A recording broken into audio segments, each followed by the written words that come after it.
მოგესალმებით. დღეს ტრადიციულად როგორც ხედავთ სტუმართან ერთად წარმოგიდექით და მე მინდა გითხრათ რომ დღევანდელი სტუმარი თქვენთვისაც და ჩემთვისაც ძალიან საინტერესოა. თუ რითია ქალბატონი მარინა საინტერესოა, ამას ჩვენი გადაცემის მსვლელობისას გაიგებთ. მოგესალმებით ქალბატონი მარინა და მაყურებლის და ჩემი სახელით გიხდით ძალიან დიდ მადლობას მოგზანებისთვის. მეც მადლობას გიხდით მოწვევისათვის. ქალბატონი მარინა, მე აუცილებლად უნდა წარგადგინოთ ასე. ქალბატონი მარინა ბრძანდება კლასიკური მედიცინის წარმომადგენელი, კარდიოლოგ, რევმატოლოგი.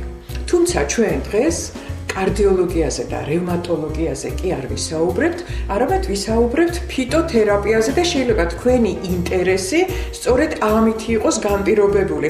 ეს ძალიან იშვიათობაა. ეს თითქმის შეიძლება ვთქვათ, რომ უპრეცედენტო შემთხვევა. ეხლა საერთოდ ზოგადად საქართველოში ვერ ვიტყვი, მაგრამ ჩემს გადაცემაში არის ეს ნამდვილად ისეთი იშვიათი შემთხვევა, როდესაც კლასიკური მედიცინის წარმომადგენელი პარალელურ რეჟიმში არის ფიტოთერაპევტი. ქალბატონი მარინა, სანამ ჩვენ ეხა უფრო სიღრმისეულად გავერკვეოდეთ, უფრო სწორედ ჩვენს მაყურებელს გავარკვევდეთ ამ ჩვენ სიტუაციაში, მითხარით ერთი რა განსხვავებაა ფიტოთერაპიასა და იმ ექიმბაშების მიერ დამზადებულ წამლებს შორის. მე მინდა კომპეტენტური, ესეთი თქვენი აზრი მოგვახსენოთ ჩვენს უყურებას. პირველ ეტაპზე თუ ნებას მომცემთ, სანამ ამ საკითხზე დავიწყებდე საუბარს, მინდა გითხრათ, რომ მე ვარ მემკვიდრე ქალბატონ რუსუდან რომიძის, რომელმაც პირველმა შეიძლება ითქვა საქართველოში ექიმბაშობა, ჯერ აქცია სახალხო მკურნალობად, შემდეგ კი თანამედროვე მეცნიერების უდიდეს დარგად, რასაც ქვია ფიტოთერაპია. განსხვავება ექიმბაშობა, სახალხო მკურნალსა და ფიტოთერაპიას შორის არის ძალიან დიდი. საერთოდ თვითონ სიტყვა ექიმბაშობა ეს არის დამახინჯებული ჩემის აზრით სიტყვა, იმიტომ რომ ეს სიტყვა შემოვიდა მხოლოდ საბჭოთა პერიოდში. იმიტომ რომ გაეკეთებინა ცნული იგნორირება საუკუნეების განმავლობაში არსებული ამ სამკურნალო საშუალებებისაგან და ძირითადი პრიორიტეტი იცით, რომ საბჭოთა კავშირის პერიოდში იყო ეს სინთეზური გზით მიღებული მხოლოდ პრეპარატები და სახელიც კი შეუცვალეს. ის რაც იყო ტრადიციული და საუკუნეები არსებობდა, გახდა არატრადიციული და სინთეზური გზით მიღებული პრეპარატები გახდა ტრადიციული მედიცინა, რაც აბსოლუტურად შეუთავსებელი იყო ერთმანეთთან. და ჩვენ ალბათ ისიც უნდა აღნიშნოთ, ქალბატონი მარინა, უკაცრავად გაწყვეტინებთ, რომ დღესაც ძალიან ბევრ ადამიანს ეშლება, არა მარტო რიგით ადამიანებს, არა ექიმებს, არამედ ექიმებსაც კი ეშლებათ, რომ კლასიკურ მედიცინას უწოდებენ ტრადიციულ მედიცინას. მე მგონი ეს ისტორია, ეს იყო გარკვეული ესეთი სიმახინჯე, რომელიც არსებობდა. სხვას ვერაფერს ვერ დაარქმევ, იმიტომ რომ როგორ შეიძლება ის რაც საუკუნეები არსებობს და რითაც სამყარო არსებობდა, ჯერ კიდევ შეგახსენებთ, რომ მითი ამირანზე არის განსაკუთრებული ქართველებისთვის, რომ არ აფთველი თქვათ მედიაზე, იმიტომ რომ ყამარმა უსუპი და ბადრი მცენარით გააცოცხლა, ხო? ანუ ეს არის ის, რასაც ეყრდნობა მთელი სამყარო და დედამიწა. როგორ შეიძლება იყოს მცენარე არატრადიციული სამკურნალო საშუალება და სინთეზური გზით მიღებული პრეპარატები ტრადიციული. მაგრამ ამას საბოლოოდ დაესვა წერტილი, მას შემდეგ რაც შემოვიდა ახალი ტერმინი მედიცინაში, ეს იყო 2008 წელს ჟენევის ჯანდაცვის მსოფლიო ყრილობაზე, უკვე მკვეთრად გაიყო პოზიციები, გაჩნდა ახალი ტერმინი ინტეგრაციული მედიცინა, რომელიც გულისხმობდა სინთეზური გზით მიღებული პრეპარატებით, სამკურნალო საშუალებები გახდა კლასიკური მედიცინა, ფიტოთერაპია ტრადიციული მედიცინა და ამათი სინთეზი ეს უკვე იყო სინთეზური მედიცინა, რომელიც დღეს პრიორიტეტულია მთელი მსოფლიოსათვის. ჩვენი ქვეყნის გარდა. ხო, სამწუხაროდ ჩვენი ქვეყნის გარდა, მაგრამ ვერ ვიტყვი, რომ ჩვენი ქვეყანა რაღაც განსაკუთრებულია, იმიტომ რომ პოსტსაბჭოური სივრცე იმდენად ცუდად იყო განწყობილი აი ამ სამკურნალო მცენარეების მიმართ და იმდენად ქოლავდნენ, ასე ვთქვათ, ამ სფეროში არსებულ, იმიტომ უბრალოდ ცოდნას, არ გამოიყენებდა მეცნიერება. იყო ეს მხოლოდ ექიმბაშის მართლა ერთეული ადამიანების დონეზე დასული სამკურნალო საშუალებები. შემდეგ ეტაპობრივად ამან განიცადა მიგრაცია. მინდა გითხრათ, რომ ქალბატონი რუსუდანი პირველი განაცხადი ჯანდაცვის სამინისტროში გაკეთა 1978 წელს. მაშინ მეცნიერულ ნაწილს, სამეცნიერო ნაწილს განაგებდა აკადემიკოსი ბიძინა ნანეიშვილი, რომელმაც თქვა, რომ მოდი ვცადოთ რატომღაც მიიღოს სწორად ის, რაც მიაწოდეს. და გამოიყო პირველი სამწლიანი კომისია, რომელიც სწავლობდა 3 წლის განმავლობაში აი ამ სამკურნალო მცენარეებით ნამკურნალებ ავადმყოფებზე. რა თქმა უნდა, ეს მაშინ იყო განსაკუთრებული რაღაც, რომელიც წარმოუდგენელი იყო, მაგრამ მიუხედავად ყოველივე ამისა, მაინც დობის ფაქტორი იმ პერიოდში სამკურნალო მცენარეების მიმართ პრაქტიკულად არ არსებობდა. თუმცა კი მინდა აღვნიშნო, რომ გონი ერში უფრო მეტია ვიდრე გარკვეულ ნაწილში ადამიანების. იმ დღიდანვე, როგორც კი დაიწყო მიწოდება ინფორმაციის, რომ არსებობს ასეთი სამკურნალო მცენარეებით მკურნალობის საშუალება, უამრავი ადამიანი ამას ძალიან აქტიურად გამოიყენებდა და რა თქმა უნდა მიიღო ისე, როგორც უნდა მიიღო. ასე რომ ეს პროცესი გაგრძელდა წლების განმავლობაში. შემდეგ ეს პროცესი გაგრძელდა ოქსფორდში, მოსკოვის ონკოცენტრში და ამან ყველაფერმა უკვე მიიღო წამლის სახე და ეს გასცდა სახალხო მკურნალის და ფიტოთერაპიის ასე ვთქვათ სფეროს და სფეროს. კი, ქალბატონო მარინა, თქვენ ძალიან კარგად ჩამოაყალიბეთ, ეს ჩემთვის ეს ძალიან გასაგებია, მაგრამ რატომ არის ისევ დამოკიდებულება კლასიკური მედიცინის წარმომადგენლებში, რომლებიც ძალიან სკეპტიკურად უყურებენ ფიტოთერაპიულ საშუალებებს? მე თქვენ გეტყვით, რომ ზოგიერთი მათგანი თვლის, რომ არ არსებობს ისეთი მტკიცებულებები, მყარი მტკიცებულებები, რომლითაც შეიძლება ჩვენ დავეყვნოთ და გამოვიყენოთ ეს ჩვენი ენდემური ზონის მცენარეები. მეორე ნაწილი ამბობს, რომ დაუშვათ არ არის შესწავლილი მათი მიღება მედიკამენტურ სხვადასხვა მედიკამენტებთან ერთად და ამდენად ხომ არ შეიძლება ერთმანეთს ხელი შეუშალოს და ამიტომ იკავებენ თავს, რომ თუნდაც დაუშვათ პაციენტი, რომლისთვისაც გაცილებით უფრო დამზოგველი თერაპია იქნება ფიტოთერაპიული საშუალებების მიღება, ვიდრე ის მედიკამენტები, რასაც ხშირად ძალიან ძლიერ მომკვეთი, რომელსაც ძალიან ბევრი გვერდითი მოვლენა გააჩნია და აი ამის გამო ხომ არ არის რაღაც, იცით, შეუთავსებლობა ერთმანეთთან, მაგრამ მე ამ შემთხვევაში ერთი კითხვა მიჩნდება, რომ რატომ მაშინ არ კითხულობენ? ხომ არ არის შეუთავსებლობა 5, 6, 7 და 21 მედიკამენტის მიღების დროს და მაშინ რატომ არ ჩდება ეს კითხვის ნიშანი, როდესაც სრულიად ახალგაზრდა არ აქვს მნიშვნელობა, ეს იქნება ახალგაზრდა ადამიანი, ზრდასრული, პარალელურ რეჟიმში 7, 8, 9 და თქვენ წარმოიდგინეთ 15 მედიკამენტის მიღება უწევს ზოგიერთ ადამიანს, ზოგიერთ პაციენტს და ასეთ შემთხვევაში რაღაც ხდება, იცით, აი ესე რომ ყველა თავისკენ მხოლოდ თავის საქმეს აკეთებენ, გვერდზე არ იხედებიან და აბსოლუტურად წარმოდგენა არ აქვთ ერთმანეთთან ისინი როგორ შეიძლება შეთავსდეს. როდესაც აბსოლუტურად უვნებელს მე ვერ ვიტყვი, რა თქმა უნდა ვიცოდეთ, რომელი მცენარე, როდის უნდა გამოვიყენოთ, როგორი უკუჩვენება აქვს, როგორი გვერდითი მოვლენა აქვს და რა შემთხვევაში, რა დაავადებების დროს უნდა გამოვიყენოთ. მაგრამ აი სკეპტიციზმი, რომ დღესაც ძალიან მყარად ზის კლასიკური მედიცინის წარმომადგენლებში,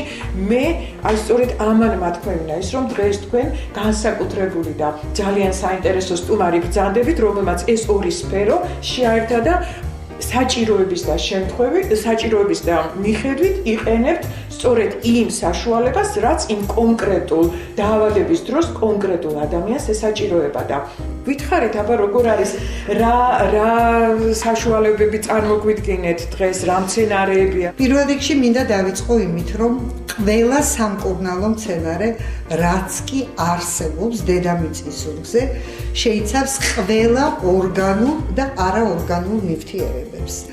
რომელიც განაპირობებენ მის სამკურნალო თვისებებს და ესენი არის ბიოლოგიურად აქტიური ნივთიერები, ფლავონოიდები, ალკალოიდები, ფრთილავი ნივთიერებები, ასევე არის შემონგარსავი ნივთიერებები, გლუკოზიდები, ეთერზეთები, მჟავეები, მარილები და ასე შემდეგ. ანუ ამით იმის თქმა მინდა, რომ ნებისმიერი სინთეზური გზით მიღებული ორგანული და არაორგანული ნივთიერება აღებული არის სამკურნალო მცენარის სინთეზით. ანუ რა თქმა უნდა, კლასიკური მედიცინა რა არის? არის სინთეზური გზით მიღებული ორგანული, არაორგანული ნივთიერებები, მინერალები, მარილები, ვიტამინები და ასე შემდეგ. როცა ამას ყველაფერს შეიცავს თვითონ მცენარე ორგანული თავისი ბიოლოგიური არსით და ბოლოს და ბოლოს უფალმა ასე მოგვაწოდა ეს ყველაფერი. ორგანული და არაორგანული. ჩვენ ხომ ცოცხალი ორგანიზმი ვართ, არა? ამიტომ ყოველთვის მინდა ყოველთვის ესეთი მაგალითი მომყავს ხოლმე, რომ ჩემს პაციენტებთან, რომ ეხლა თქვენ წარმოიდგინეთ, რომ არა ცოცხალი და ცოცხალი ორგანიზმის შეერთებით, სინთეზით სიცოცხლე გაჩნდება? ხომ არ გაჩნდება, არა? ეს ძალიან მარტივია, მაგრამ მე ვფიქრობ, ეს სკეპტიციზმი მაინც თლათ ნუ დავადანაშაულებთ ჩვენ კლასიკური მედიცინის წარმომადგენლებს, ექიმებს, საიდან გამომდინარეა, იცით, რომ არა ექიმებმა მოკიდეს ამ საქმეს ხელი და ალბათ თუ კი ამითი დაკავდებიან სამედიცინო სფეროს წარმომადგენლები, ხო? ალბათ ასეთ შემთხვევაში უკვე სხვანაირი დამოკიდებულება გაჩნდება ფიტოთერაპიის მიმართ, იმიტომ რომ არ შეიძლება მართალი გითხრათ მე ადამიანმა, რომელმაც არ იცის ორგანიზმში მიმდინარე პროცესები, არ იცის ორგანიზმის აგებულება, არ იცის ის ურთულესი პროცესები, ბიოქიმიური პროცესები, რაც ორგანიზმში მიმდინარეობს და მას ბებიამ დაუტოვა თუნდაც 2-3 რაღაც რეცეპტი და მან აი ესე უაპელაციოდ ნებისმიერ შემთხვევაში თავისუფლად გამოიყენოს და ალბათ სწორედ ამასთან არის გაიგივებული ალბათ ის ცოტა ისეთი დამოკიდებულება ექიმების. მე და თქვენ შევეცადოთ ქალბატონო ასმათ, რომ თუნდაც ექიმების დონეზე ეს სკეპტიციზმი რაღაცით მაინც გავანეიტრალო. აუცილებლად. გარდა იმისა, რომ მოგაწოდეთ ინფორმაცია და თქვენ ეს ჩემზე უკეთიცით, რომ ეს ნივთიერებები ყველაფერი არის მცენარეში, ამავდროულად აუცილებლად უნდა გაიყოს სფერო დაავადებასთან მიდგომის ფიტოთერაპიასა და კლასიკურ თერაპიას შორის. მარტივად გასაგები რომ იყოს მაყურებლისათვის, მინდა აგიხსნათ, რომ მედიცინაში სამწუხაროდ სიტყვა მორჩენა ექიმებს არ აქვს. ჩვენთვის არის დაავადების 3 ფორმა: ქვემწვავე და ქრონიკული ფორმა. ეს არის უკვე, როდესაც ლაპარაკია სომატურ დაავადებებზე და არა ერთჯერად ვირუსულ ინფექციებზე, ქირურგიულ დაავადებებზე და ასე შემდეგ. ანუ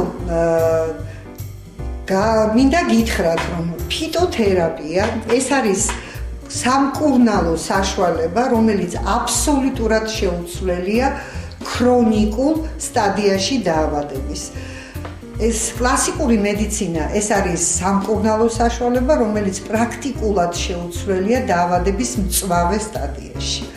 ქვემწვავე სტადია ეს არის ის პერიოდი, როდესაც კლასიკური და ტერმინი ინტეგრაციული მედიცინა, კლასიკური და ფიტოთერაპია არის ყველაზე მეტად მისაღები. აგიხსნით ეხლა რატომ მე კი არ ვფიქრობ ესია მეცნიერულად. მწვავე ნებისმიერი სიტუაციის დროს თუნდაც კრიზი გიპერტონული ერთჯერადი, ფაღარათი ინტოქსიკაციის ფონზე განვითარებული. ეს არის ერთჯერადი მომენტი და ეს არ არის დაავადება და ეს ერთჯერადი ცვლილება ვერ იწვევს ადამიანის ორგანიზმში მკვეთრ ბიოლოგიურ ძვრებს.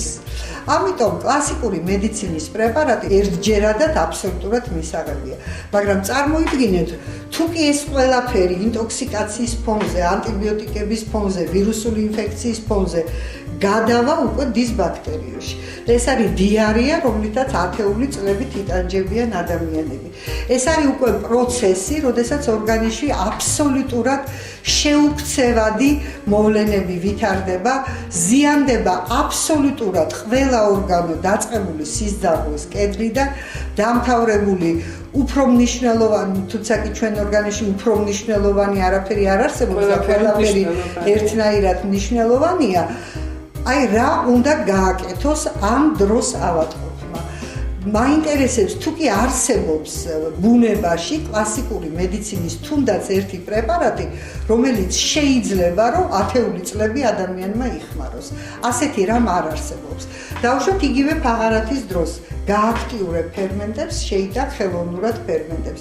მაგრამ ის ტოქსინები, რომელიც გროვდება ყოფის პროცესების შედეგად, ანუ იმ ბაქტერიების არარსებობის ფონზე, რომელმაც საკვები უნდა მოინელოს, ასეთი ადამიანი განწირული არის იმისთვის, რომ ან თუ რამე მნიშვნელოვანი თუნდაც სამხედროა, სამსახური უნდა დატოვოს. ანუ ამით იმის თქმა მინდა, რომ ფიტოთერაპია ქრონიკული დაავადებების დროს ნებისმიერი ყველა ორგანოთა სისტემების, სასუნთქი, საჭმლის-მომნელებელი, შარდ-სასქესო აბსოლუტურად შეუცვლელია. ანუ ამ დროს შეგიძლია გააკეთო ის, რომ გაანთავისუფლო ორგანიზმი იმ თავისუფალი რადიკალებისაგან, რომელიც არასრულფასოვანი მონელების ფონზე ვითარდება. ეს თავისუფალი რადიკალები არის იცით მოგეხსენებათ მიზეზი ყველა უკვე უფრო ღრმა სერიოზული დაავადების, თვით ონკოლოგიური დაავადებების დროსაც კი და ამის ფონზე, დეტოქსიკაციის ფონზე მიეხმარო მის იმუნურ და ენდოკრინულ სისტემას და ხელი შეუწყო იმას, რომ ეს ბაქტერიები თვითონ გაჩნდეს ადამიანის ორგანიზმში. ის ბაქტერიები, რომელიც ინელებს დაუშვათ კუჭის საკვებს არ ინელებს, მოგეხსენებათ, ხოლო თქვავს მონელების პროცესი მთლიანად მიდის ნაწლავებში. ეს უბრალოდ ერთი მაგალითი იმისი, რომ ქრონიკული დაავადების დროს ფიტოთერაპია არის აბსოლუტურად შეუცვლელი გეთანხმებით კაბეტონო მარინა. ასე რომ რა თქმა უნდა აქ გვერდითი მოვლენები, რა თქმა უნდა მე არასწორად მეჩვენება ის რომ ნებისმიერ ჟურნალში, გაზეთში დღეს იწერება რეცეპტურა, დაუშვათ ხველის დროს ეს და წელების დროს რა თქმა უნდა, იმიტომ რომ აქ არის წარმოდგენილი დღეს ჩვენ ძირითადად საუბარი მაინც გადავწყვეტეთ რომ ქონოდა საჭმლის-მომნელებელ სისტემაზე, რაც ყველაზე მეტად პრობლემულია ადამიანებისთვის ზოგადად და კერძოდ ქართველებისთვის, იმიტომ რომ ჩვენ მენიუში შედის ძალიან ცხიმიანი, ძალიან მწარე, ძალიან მჟავე, რომელიც ძალიან აზიანებს საჭმლის-მომნელებელ სისტემას. აქ არის წარმოდგენილი მცენარეები, სამკურნალო მცენარეები, რომელიც ძირითადად გამოიყენება ძირითადად ვიმეორებ და არა მხოლოდ და მხოლოდ საჭმლის-მომნელებელი სისტემის მკურნალობის დროს. რამდენ კომპონენტიანი შეიძლება იყოს ერთი დაუშვათ წამალი? ეხლა მე მოგახსენებთ ტრადიციულად საერთოდ სამკურნალო მცენარეების ცოდნის და გამოყენების მხრივ მსოფლიოში 4 წამყვანი სახელმწიფო არსებობს. ეს არის ჩინეთი, საქართველო, ბულგარეთი და რუსეთი. ყველას თავისი ტრადიცია აქვს. ჩინელები მაგალითად ძირითადად სამკურნალოდ გამოიყენებენ ფესვებს და ძალიან იშვიათად ღეროს და ფოთოლს. და შეიძლება აქვე რომ არ გავცდეთ ამ თემას უკაცრავად რომ შეგაწყვეტინეთ, მაგრამ როდესაც ჩვენ ჩინური წარმომავლობის აი ამ მცენარეებს ვხედულობთ, რამდენად გენეტიკურად ნაცნობია ჩვენი უჯრედებისათვის და რამდენად მისაღებია. მისაღები უფრო ის არ არის, რომელიც ჩვენ რანდევმო ზონაში მოდის და რამდენად წაადგება ჩვენს ორგანიზმს და სამწუხაროდ ჩვენი ადამიანები რაც უცხო არის, იმას ეტანებიან. და ხოცით როგორ არის შინაურ მღვდელს შენდობა არ აქვს, აი ზუსტად ასეთ სიტუაციაში ვართ. ჩვენ ენდემურს, რაც არის ჩვენი უნიკალური მცენარეები, არ ვაფასებთ. და როდესაც არის შემოტანილი და გვეტყვიან იაპონური, ჩინური, ან თუნდაც ამერიკული, ასე დროს ყოველთვის რაღაც რეაგირება გვაქვს ძალიან მკაფიო. და ყოველთვის ისეთი ძალიან თავისუფლად ვენდობით ხოლმე, ასეთ გაურკვეველი წარმომავლობის მე ვიტყოდი. გონიერი და ელემენტარულად განათლებული ადამიანისათვის და ქრისტიანისათვის აბსოლუტურად ყველასთვის გასაგები უნდა იყოს ის, რომ ის რაც შექმნა ღმერთმა, ყველაფერი შექმნა ადამიანისათვის და ყველაფერი შექმნა მის ირგვლივ მის თვალსაწიერზე. ამას უბრალოდ უნდა დანახვა, ამას უნდა ათვისება. ძალიან მარტივად რო აგიხსნათ, როგორ წარმოგიდგენიათ ახლა ჩრდილოეთის დათვმა იცხოვროს თბილისში და საქართველოში. ის ცხოვრობს იმ ზონაში, იკვებება იმით და რა თქმა უნდა ცხოველებიც მკურნალობენ, ეს ცნობილი ფაქტია და თვითონ ეძიებენ თავიანთ სამკურნალო საშუალებას. ყველაფერი არსებობს ჩვენს ირგვლივ. ზოგადად თავისი შემადგენლობის მიხედვით, რა თქმა უნდა, თუნდაც ჩინეთში მიღებული სამკურნალო სცენარეებით სამკურნალო საშუალებები იქნება ეფექტური და რა თქმა უნდა არის ეფექტური. თვითონ ჩინეთში. მაგრამ არა, ჩვენთვისაც ეფექტურია, მაგრამ თუ კი რაღაც ზღვარი არსებობს, პროცენტული შეფარდება შედეგების, სამკურნალო შედეგების, ხო?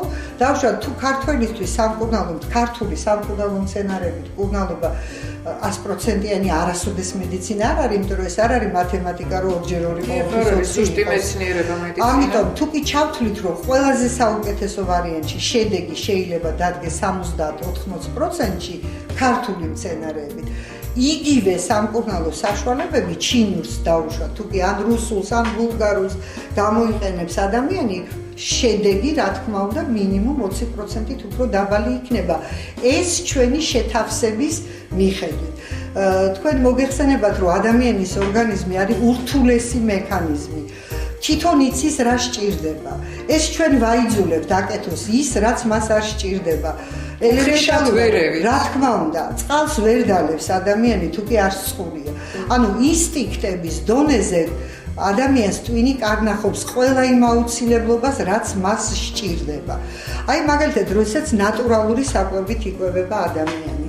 ამ ნატურალური საკვებიდან თვითონ იღებს ორგანიზმი რა სჭირდება, ცილები, ცხიმები, აკეთდეს მის სინთეზს, ღვიძლი შლის, ცილებს, ცხიმებს, ნახშირწყლებს, იწვევს ვიტამინის სინთეზს და აგროვებს იმას, რაც მას სჭირდება. რაც არ სჭირდება, არავითარ შემთხვევაში არ დაიტოვებს ორგანიზმში, მაშინ როდესაც არაორგანული საკვები პროდუქტი არ გამოიდევნება ორგანიზმიდან და ძალიან სულ შედეგებს იძლევა, რაც ჩვენ თვალზე ვიგებთ სხვადასხვა დაავადებების. პირველი ორგანიზმის რეაქცია ეს არის უცხო საკვებზე დავუშვათ პირღებინება. დიახ, რა თქმა უნდა, მაგრამ იმდენა თვალში მოხვე, ხველა, სასუნთქ სისტემაში მოხვედრი. რეაქცია გვაქვს თავდაცვის რეაქციები, მაგრამ ამას ადამიანები ყურადღებას არ აქცევენ.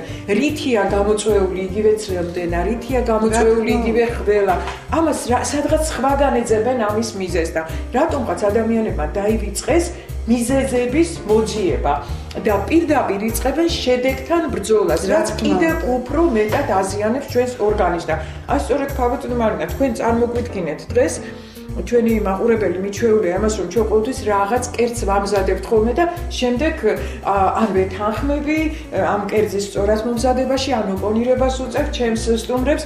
თქვენ წარმოგვიდგინეთ კომბოსტოს, ტაფილო ჭარხალი, ბროწეული, ხახვი და ნიორი, მწვანილი, რა თქმა უნდა. რას შემოგთავაზებთ? დავუშვათ აი ამ ინგრედიენტებიდან, ამ ბოსტნეულიდან. რა კერძს შემოგთავაზებთ? მოდით დავიწყოთ იმით, რომ ზოგადად ფიტოთერაპია ეს არის თქვენ ახლა ნახსენეთ მიზეზ-შედეგობრივი დამოკიდებულება. ამ ქვეყნად არაფერი არ არსებობს მიზეზის გარეშე და არ არსებობს მიზეზისგან მიღებული შედეგის გარეშე. ფიტოთერაპია მინდა ხაზგასმით აღნიშნო, რომ ეს არის მკურნალობა მთლიანად ორიენტირებული დაავადების გამომწვევ მიზეზებზე. კლასიკური მედიცინა ეს არის მკურნალობა მთლიანად ორიენტირებული შედეგებზე. ამიტომ არის ამათი სინთეზი ქრონიკული დაავადების დროს აბსოლუტურად შეუცვლელი. რახან ჩვენ ბოსტნეულზე გადავედით, ასევე მინდა აღნიშნო და თქვენ ეს ჩემზე უკეთიცით, რომ თითეული ამ ბოსტნეულიდან შეიცავს ყველა იმ ნივთიერებას, რომელზეც ჩვენ ზემოთ ვილაპარაკეთ. განსხვავებით, აი კომბოსტო არის ბოსტნეული, რომელიც შეიცავს უვიტამინს, რომელიც არის აბსოლუტურად შეუცვლელი წყლოვანი დაავადების დროს. კომბოსტოს წვენი არის, რა თქმა უნდა, კომბოსტოს წვენი, მაგრამ ამ კომბოსტოს იგივე წყლოვანი დაავადების დროს აქვს თავისი უარყოფითი ჩვენება. ეს არის არასრულფასოვანი მონელება ნაწლავებში მონელების პროცესი, რომელიც მეორადად იწვევს მეტეორის და თუკი ჩვენ ამ კომბოსტოს გარკვეული დროის შემდეგ ავადმყოფი დაიჩივლებს, რომ დაეწყო შებერილობა, რა თქმა უნდა შეიცვალოს სხვა რომელიმე პრეპარატით. გარდა ამისა, კომბოსტოს აქვს არაჩვეულებრივი ფიტონციდური თვისებები, ანტიბაქტერიული, ანტისტატიკური და აი ამიტომ ნებისმიერი ბაქტერიული ინფექციისთვის არის შეუძლებელი. ქალბატონო მარინა ძალიან ბევრს გაუგია და ეს ხალხური მედიცინიდან მოდის, როცა კომბოსტოს ფოთოლს აქვს სამკურნალო თვისება, თუ მას თავს წაუსვავთ, ანთებითი პროცესის დროს. ეს სწორედ მისი ფიტოსტატიკური თვისებებიდან მოდის. კი ბატონო და უფრო მარტივად რო აუხსნათ ადამიანებს, ეს არის ანთების საწინააღმდეგო საშუალება და ძალიან კარგია სხვათა შორის სახსრების ანთების დროს. ქალბატონო, თქვენ როგორც რევმატოლოგი, კარდიორევმატოლოგი, რას ბრძანებთ ამასთან დაკავშირებით, როდესაც ჩვენ მუხზე დავიკრავთ ხოლმე კომბოსტოს ფოთოლი, აუცილებლად უნდა მეორე, მესამე ნედლი ფოთოლი ავიღოთ, მოვაცილოთ ეს მსხვილი, აი ესეთი აი აქ ძარღვი, თუ შეიძლება ასე ითქვას, ავაჭრად და სადღაც 2 საათის განმავლობაში აი ესე უნდა დავდოთ ოთახის ტემპერატურაზე. ოთახის ტემპერატურას რომ აიღებს ეს კომბოსტო რო არ იყოს ცივი. შემდეგ შიდა მხრიდან უნდა ამოუსვათ თაფლი და აი ესე უნდა დავიკრათ მუხზე ან იმ ტკივან ადგილზე, თუნდაც ხელი იყოს, ხელის მტევანი, თუნდაც სახსარი იყოს, თუნდაც ფილტვები იყოს, იმიტომ რომ ფილტვების ანთების დროს თუ ეხლა ძალიან შორს წასული პროცესი არ არის, ხველის დროს ძალიან კარგია გუნკერზე დაკვრა და ფილტვებზე ამის და შემდეგ უნდა შემოიხვიოთ, რომ არ ჩამოგვარდეთ, უბრალოდ უნდა დააფიქსიროთ აი ეს კომპრესი და ძალიან კარგია. ნახავთ როგორ მოგიხსნით ანთებით პროცესს. გარდა ამისა, ქალბატონო მარინა კიდევ მინდა დაუმატო ის, რომ კომბოსტო დიდი რაოდენობით შეიცავს კობალტს და მიუხედავად იმისა, რომ მაინდამაინც ძალიან ბევრი არ არიან ისეთი ადამიანები, რომლებიც დაავადებული არიან თირეოტოქსიკოზით, უფრო ჰიპოთირეოზით და არა ჰიპერთირეოზით დაავადებულები იმდენი არ არიან, მაგრამ ხო არიან ასეთი ადამიანები. ამიტომ მათ გასაგონად მინდა, ვისაც აქვს ჰიპერთირეოზი, ანუ თირეოტოქსიკოზი, ასეთ შემთხვევაში კომბოსტო, რა თქმა უნდა, კი შეგიძლიათ მიიღოთ, მაგრამ ძალიან გაერთობით კომბოსტოს მიღებით, უფრო შეზღუდულად მიიღეთ, იმიტომ რომ კობალტი სწორედ ჰიპერთირეოზის გამწვავებას უფრო მეტად უწყობს ხელს. ეხლა გისმენთ ქალბატონო მარინა. შემდეგი პროდუქტი ეს არის სტაფილო. სტაფილო ითვლება ერთ-ერთ ყველაზე მნიშვნელოვან ბოსტნეულად ვიტამინების შემცველობის გამო. ერთადერთი რაც სტაფილოს აქვს უარყოფითი, შეიცავს კაროტინს, რომელიც აძლევს სწორედ მას ამ ყვითელ შეფერილობას და იმ შემთხვევაში, როდესაც ფონი ალერგიული მაღალია, როდესაც გისტამინის სისხლში მაღალია და მარტივად გასაგები რო იყოს ზოგადად ეოზინოფილები მატულობს სისხლში, მაშინ უნდა მოერიდოთ სტაფილოს მიღება. სხვა შემთხვევაში სტაფილო ერთ-ერთი შეუცვლელი პროდუქტია საჭმლის მომნელებელ სისტემაში, როგორც მისი ვიტამინების, მრავალფეროვნების, ფისების და მჟავეების შემცველობის გამო. ეს რაც მინდოდა სტაფილოზე მეთქვა. ქალბატონო მარინა, მე აღვხედავ კიდევ ჭარხას და მინდა უთხრა ჩვენს მაყურებელს, რომ ძალიან ბევრი ჭარბწონიანი და მსუქანი ადამიანი ერიდება თავის კვების რაციონში ჭარხლის დამატებას და იმიტომ რომ ფრუქტოზის შემცველია, მაგრამ მეორე მხარე აქვს, ამას მხოლოდ ცალსახად და ცალმხრივად არ შეიძლება არც ერთი პროდუქტის, არც ფიტოთერაპიული საშუალებების ბალახების და არც ერთი საკვები პროდუქტის, რასაც ჩვენ ბუნება გვაძლევს, იმისი ცალსახად განხილვა. რომ ჭარხალი ხელს უწყობს ნივთიერებათა ცვლის რეგულაციას და აქედან გამომდინარე ჩვენ ამოვიღოთ სრულიად ის აუცილებელი საჭირო პროდუქტი, რომელიც ჩვენს ორგანიზმს გარკვეულწილად წაადგება, საერთოდ მთლიანად უარის თქმა იმ ბუნებრივ პროდუქტებზე, რასაც ჩვენ ბუნება გვაძლევს, ეს არასწორია. რატომღაც ყოველთვის აი ასეთ დროს თავს ვიკავებთ ხოლმე და როდესაც ჩვენ გენმოდიფიცირებულ პროდუქტს, ან სწრაფი კვების ობიექტების პროდუქტებს ძალიან რეკლამირებულს თავაზობენ, ასეთ დროს ჩვენ აღარ ვფიქრობთ ხოლმე არაფერზე და იქ სადაც დასაფიქრებელია არ ვფიქრდებით და სადაც თავისუფლად უნდა მივიღოთ, ასეთ შემთხვევაში ვფიქრობთ. ეხლა იცით თქვენ ალბათ გვიკეთებთ სალატს, ხო? მოხარშული ჭარხალი, მოხარშული სტაფილო, კომბოსტო უმი იქნება თქვენ სალატში თუ მოწამული? ეხლა მოგახსენებთ, თუ კი კომბოსტო სალატში გამოვიყენებთ, რა თქმა უნდა, ჯობია იყოს უმი. და თუ კი წვენს დავლებთ, მით უმეტეს წვენის სახითაც უნდა იყოს უმი.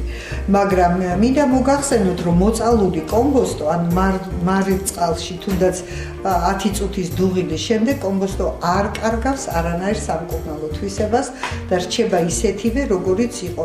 ეს არ ეხება ხანგრძლივ მის ხარშვას, როდესაც ხანგრძლივი დროის შემდეგ ნებისმიერი ბოსტნეული კარგავს თავის თვისებას. ასევე იკარგება ბოსტნეულის თვისებები მეტალთან შეხების დროს, თერმული დამუშავების დროს, ნაწილობრივ, რა თქმა უნდა, დროს თერმული დამუშავების ხანგრძლივობას. რაც შეეხება ჭარხალს, მინდა გითხრათ, რომ ჭარხალი ერთ-ერთი შეუცვლელი ბოსტნეულია როგორც ღვიძლის გამწმენდის საშუალება. გითხრებით, კანტონი. ამავდროულად ჭარხალი ერთ-ერთი მნიშვნელოვანი ბოსტნეულია გიპერტონიკებისათვის და თუნდაც узმოზე სუფთა უმი ჭარხლის წვენი 100 გრამი მიღებული ძალიან წარდგება გიპერტონული გულსის ძახვა სისტემის დაავადებულ სახით, კაბატონი, მაგრამ ბევრი არ არის, ჭარხალი ცოტა გულის რევას იწვევს, ცოტა თავბრუს ხვევას იწვევს, ცოტა პრეტენზიულია. რა თქმა უნდა, ეხლა ეს უნდა გაითვალისწინოს დაუშვათ საჭმლის მომნელებელი სისტემის პრობლემა, როდესაც არსებობს დაუშვათ მიდრეკილება დიარეისკენ. ამ შემთხვევაში, რა თქმა უნდა, ერთად ვერ მიიღებს ამ დესმას. თუნდაც ის, რომ ამ ჩვენს მიერ წარმოდგენილ ბოსტნეულს აქვს ძალიან ბევრი დადებითი თვისება, ძალიან ბევრი რაღაც არის გასათვალისწინებელი და ძალიან ბევრ საინტერესოს გეტყვით პატარა სარეკლამო ჭრის მერე, იმიტომ რომ თქვენ ხედავთ ჩვენს მაგიდაზე წარმოდგენილია არა მხოლოდ ფიტოთერაპიული საშუალებები და არა მხოლოდ ბოსტნეული, არამედ წარმოდგენილია აქ პური და პურის პროდუქტი და ასევე მე მაქვს თქვენთვის ძალიან საინტერესო ორ მცენარეზე სასაუბრო, რომელიც მე ვფიქრობ, რომ 21 საუკუნის, მე კი არ ვფიქრობ, გაერო აღიარა 21 საუკუნის მცენარეთ ერთ-ერთი მათგანი და აი სწორედ ამაზე ვისაუბრეთ ჩვენ პატარა სარეკლამო ჭრის შემდეგ. ჩვენ დაგიბრუნდით ისევ და კაბატონო მარინა, 1-2 სიტყვით თქვათ, იცით, ძალიან ჩვენ ალბათ დღეს ვერ მოვასწრებთ, უბრალოდ სიტყვიერად უთხრათ, როგორ მზადდება აი ეს თქვენს მიერ მოწოდებული სალატი, იმიტომ რომ დროში ვართ შეზღუდულები და მოდით უთხრათ, ესე იგი ჩვენ შეგვიძლია როგორც მე გავიგე, თერმულადაც დავამუშავოთ, ცოტა ხანს. ეს უკვე იცით, მარტო გემოვნებაზე არა, ყველა ადამიანი ობიექტურად შეიცნობს თავის ჯანმრთელობას, ანუ ძალიან კარგად იციან ადამიანებად, თვითონ იციან ძალიან კარგად, რას წყინთ და რა არა. უფრო კარგად ითვისებენ დაუშვათ ნედლ ხილს და ბოსტნეულს თუ მოთუშულს და თერმულად დამუშავებულს და მართალი გითხრათ, ძალიან ბევრი ადამიანი უჩივის როდესაც ნედლ ხილს და ბოსტნეულს მიირთმევს, ფაღარაც, უჩივის შებერილობას, უჩივის ასევე სიმჟავიანობის მატებას, ანუ გულძმარვას და ასეთ შემთხვევაში თავისუფლად შეგიძლიათ უბრალოდ მოწალოთ, ცოტა წამოხარშოთ, ისე რომ ძალიან არ უნდა მოიხარშოს, რათა არ დაიკარგოს ის მინერალების, ფერმენტების, ვიტამინები, რითიც არის ძალიან მნიშვნელოვანი და რაც თქვენთვის სასიცოცხლო მნიშვნელობის ნივთიერებები შედის ამა თუ იმ საკვე პროდუქტში. თქვენ შეგიძლიათ როგორც მე ვთქვი, ან მოთუშოთ, ან ცოცხლად დაჭრათ წვრილად კომბოსტო, შემდეგ დაახეხოთ მოხარშული ჭარხალი, დაახეხოთ ცოცხალის სტაფილო, კაბატონო მარინა თუ მოხარშული ცოცხალი? ცოცხალის სტაფილო. კარგი, თუ ვისაც უმჯობესია ცოცხალის სტაფილო და ამავდროულად ჩვენთან დღეს წარმოდგენილი არ არის, მაგრამ სალათებში გირჩევთ წიწაკას, ოღონდ ბულგარულ წიწაკას, იმიტომ რომ განუსაზღვრელი დოზით შეიცავს C ვიტამინს. კი ბატონო, მაგრამ აქტიურად უნდა გამოიყენოთ სალათებში სეზონზე და არასეზონურ პერიოდში.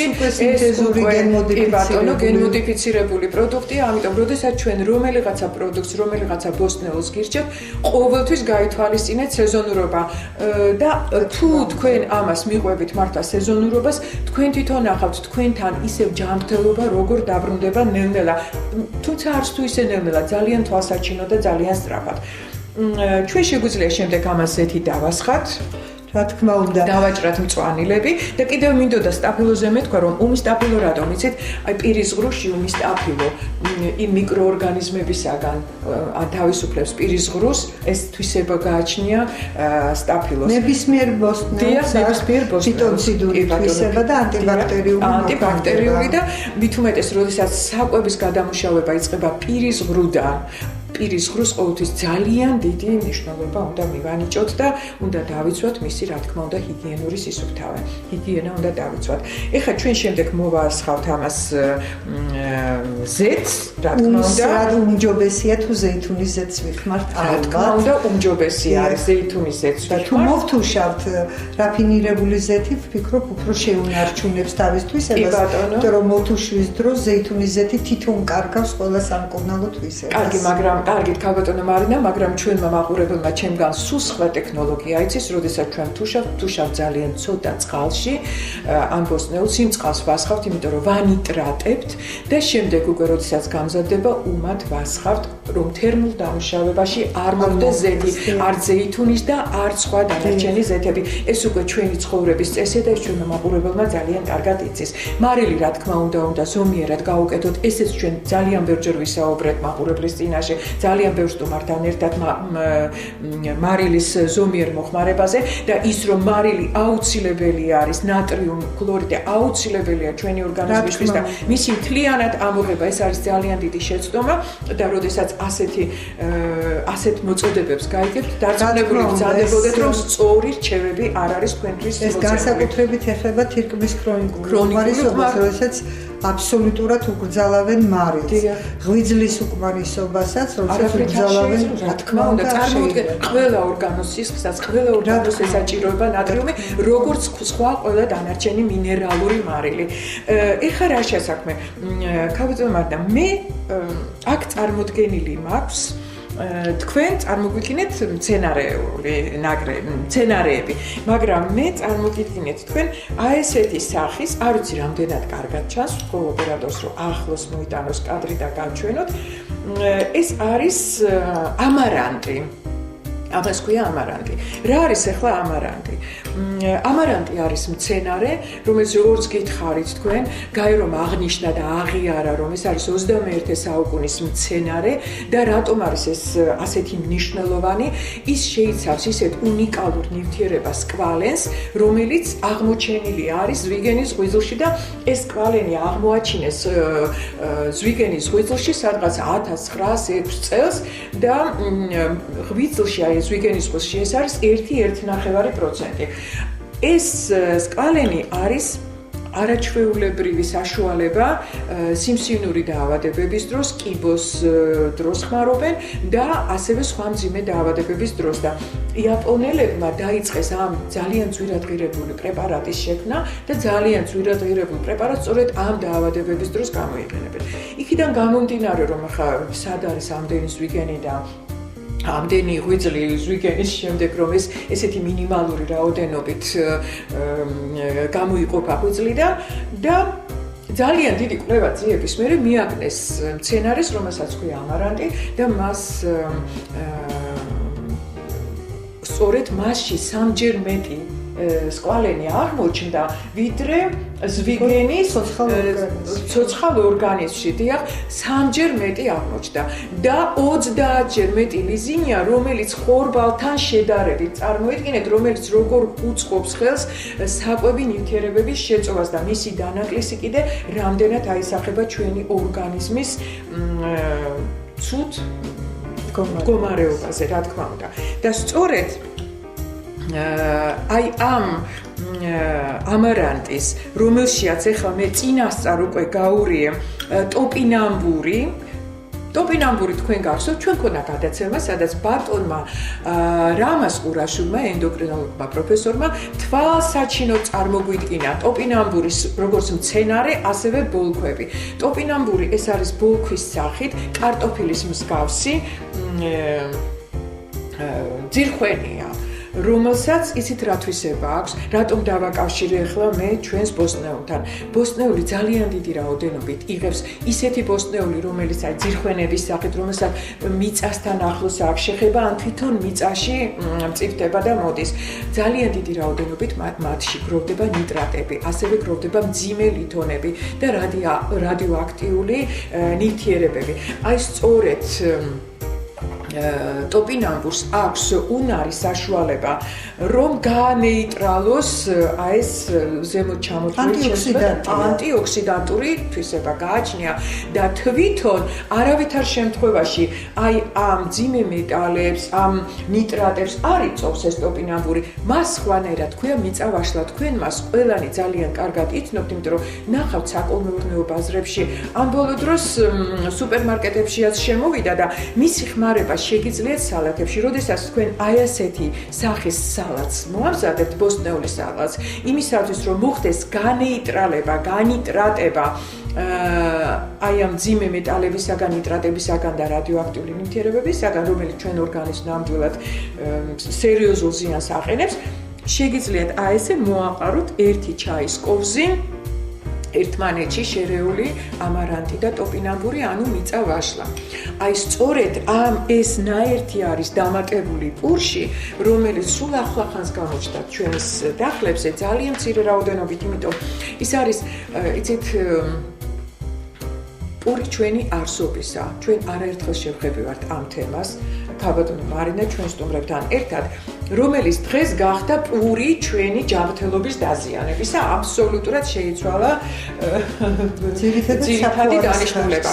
საფუარი, რომელიც არის თერმოფილური საფუარი და თქვენ ძალიან კარგად იცით, რამხელა ზიანს აყენებს ორგანიზმს და წარმოიდგინეთ, როდესაც აუცილებელი პროდუქტია ხორბალი, მასში შემავალი იმ ძალიან მნიშვნელოვანი, თუნდაც იმ ბეჭდვის ვიტამინების გამო, თუნდაც იმ ლიზინის გამო, ჩვენი ორგანიზმისათვის და განსაკუთრებით ბავშვებს ვაძალებთ ხოლმე რომ პურპროდუქტები მიირთვან ფუნთუშებისა, პურისა თუ სხვა რაღაც საკონდიტრო ნაწარმის სახით და მასში როგორი დიდი რაოდენობით არის თერმოფილური საფუარი, რომელიც მთელ რიგ ძალიან სერიოზულ დაავადებებს იწვევს. პური, რომელიც ყოველგვარი საფუარის გარეშე, მასში 0%-ია საფუარი და მასში არის დამატებული სწორედ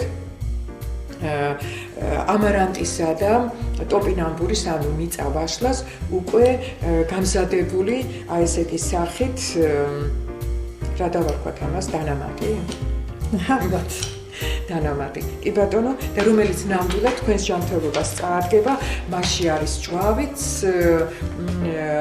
იგი არ შეიცავს საფუარს, როგორც აღნიშნე, და არის არაჩვეულებრივი პროდუქტი ჩვენი ორგანიზმისათვის, იმიტომ რომ ჩვენ ორგანიზმს სჭირდება პური, მაგრამ იმის გამო, რომ მისი შემადგენლობა ჩვენი ორგანიზმის მოთხოვნილებას არ შეესაბამება, ამიტომ ვცდილობთ ხოლმე, რომ თავი ავარიდოთ პურის პროდუქტების მიღებას. განსაკუთრებით, როცა არის ცხელი და ახალ გამოუცხვალე. ცხელი და ახალ სანამ საფუარი ცოცხალია. მაგრამ იცით რა თვისება აქვს კიდევ აი ამ ტოპინამბურს, ის ჭარბწონიანებში განსაკუთრებით უნდა გამოიყენებოდეს მსუქან ადამიანებს სიმსუქნის დროს აუცილებელია, ასევე იმუნურ სისტემას აძლიერებს. ძალიან კარგია შაქრიანი დიაბეტით დაავადებულ ადამიანებში, იმიტომ რომ ინულინს შეიცავს მიწის ვაშლი, მიწა-ვაშლა, უпростоრედ ტოპინამბური შეიცავს ინულის, რომელიც კუჭში მოხვედრის დროს, მას როდესაც ხვდება კუჭის მჟავე გარემო, ფრუქტოზის პატარა მოკლე ჯაჭვებად და ცალკეულ მოლეკულებად გარდაიქმნება და სისხლში ადვილად შეიწოვება, რაც შემდეგ ეს კიდევ გლუკოზის შემადგენლობას სისხლში დაბლაწევს და ამიტომ ეს წარმოიდგინეთ, როგორი არაჩვეულებრივი პროდუქტია. მე დღეს გავაკეთე, ეხლა მე მინდა კაცრად არა კოვზი მინდა ავიღო. წინასწარ გავაკეთე, მოგეხსენებათ დროის ცოტა დროში შეზღუდულები ვართ, გავაკეთე ბლინების ცომი. ეს არის ასე 2 ჩაის ჭიქა ჩვეულებრივი ცივი წყალი, მას დავუმატე 6 სუფრის კოვზის, საავსე სუფრის კოვზი ფქვილი, მიქსერით გავთქვიფე, დავუმატე 1 სუფრის კოვზი ზეთი, ცოტა მარილი და დავუმატე აი ამ ამარანტისა და მიწა-ვაშლას ნარევი. დიახ, დავუმატე. გავთქვიფე და მე აი ამისაგან გავაკეთე ბლინებს. ეხლა ბლინები რასთან ერთად უნდა მივიღოთ?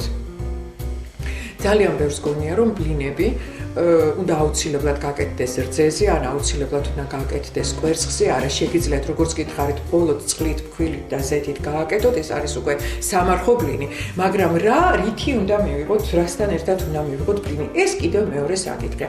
ძალიან ბევრი ბლინზე უსვავს თაფლს. თაფლი არის ის ერთადერთი პროდუქტი, რომელიც მხოლოდ და მხოლოდ შეიძლება მივიღოთ წყალში გახსნილი, ან ცალკე, აბსოლუტურად ცალკე, ან შეიძლება ნიგოსთან ერთად არეული. მეტი სხვა აი ესეთი კომბინაცია თაფლის არაფერთან არ შეიძლება რომ მივიღოთ. ეს არის ძალიან მარტივი ახსნა, მარტივი დასამახსოვრებელი. ამიტომ ბლინები ჩვენ შეგვიძლია სწორედ ქალბატონი მარინას მიერ შემოთავაზებული აი ამ ბოსტნეულის სალათის რეცეპტი გაამზადოთ და აი ამ ბლინებში გადაახვიოთ, ან თუნდაც არ გადაახვიოთ და აი ამ ბოსტნეულს შეატანოთ უბრალოდ ბლინების სახით. პირველ რიგში რაც მე გაძლევთ იმის პირობას, რომ არავითარ შემთხვევაში ეს ბლინები თქვენ არ გაგაზოგებთ, შეავსებს იმ აუცილებელ მოთხოვნილებას თქვენი ორგანიზმის, რაც არის აი ამ საჭირო ნივთიერებებზე და დაგანაყრებთ კიდევაც. მოგახსენეთ, რომ ზოგიერთი საკვები არის, რომელიც მავნე რადიკალებს აგროვებს ადამიანის ორგანიზმში. მე მინდა უბრალოდ მივაწოდო ჩვენს მაყურებელს რამოდენიმე რეცეპტი, რომელიც ეხმარება ორგანიზმის იმ მავნე რადიკალების განთავისუფლებისაგან, იქნება ძალიან დროული, აგროვებს ორგანიზმი.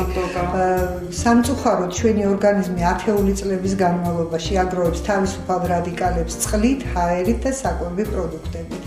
ამიტომ საქართველოში ძალიან მოისუსტებს, არ მინდა უფრო სერიოზული სიტყვა ვიხმარო, პრევენციული მედიცინა. ფაქტიურად არ არსებობს ცნება პრევენციული მედიცინის, რაც თავის თავში მოიცავს ადამიანის ჯამრთელი ადამიანის მკურნალობას. ანუ ორგანიზმის გაწმენდას იმ თავისუფალი რადიკალებისაგან, რომელიც ათეული წლების განმავლობაში გროვდება ჩვენს ორგანიზმში. უფრო სწორად კი არა, უფრო გასაგებად რომ თქვა, ქალბატონო მარინა, არაერთხელ გითხოვს ჩვენ რომ ადამიანები ძალიან იშვიათ შემთხვევაში იბადებიან რაღაც თანდაყოლილი პათოლოგიით, ხო?